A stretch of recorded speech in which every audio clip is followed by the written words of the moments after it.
మాత్రం ఎవరిని ఇడిచిపెట్టాం. అంటే స్కూల్లో పెట్టే వాళ్ళ తప్ప, మీరు తినడం తప్ప ఏంది?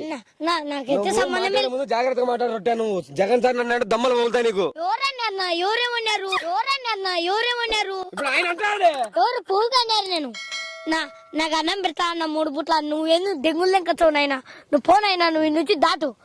నువ్వు నీ సప్ల కేవలం సర్దుకుని పోనీ. లేదు, అన్నం పెట్టడం లేదు సరిగా, స్కూల్లో అన్నం పెట్టలేదని, నువ్వు స్కూల్కి పోలేదని మాకు అది తెలిసింది. ఏమంటారు మీ మాటల్లో? అన్నం కాదు నాయన, కొడుకుని పెట్టారు, చిక్కి ఇచ్చారు, అన్ని ఇచ్చారు నాయన. నువ్వెందుకు మాటలు చేసావు? కానీ అన్నం రాకుండా వేసావు నాయన.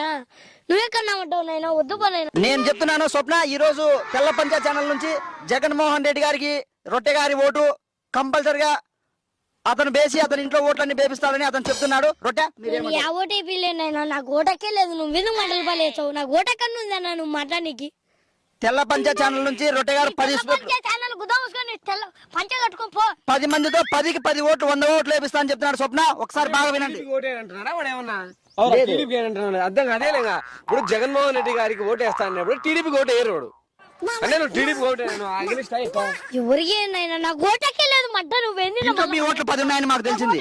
మొత్తం మీ ఓట్లు కాదు, నువ్వేంటి ఓటక్కు ఉందని. నాకు ఓటకన్నా ఉందన్న. అసలు ఇప్పుడు నువ్వు పిల్లపుకొని నాకెందుకు నా రాజకీయాల్లో పిల్లపుకొని నాకెందుకు నా రాజకీయాల్లో ఇప్పుడు ఓటు వేయనంటున్నా రొట్టెగాడు. నేను బెయిలేంటివి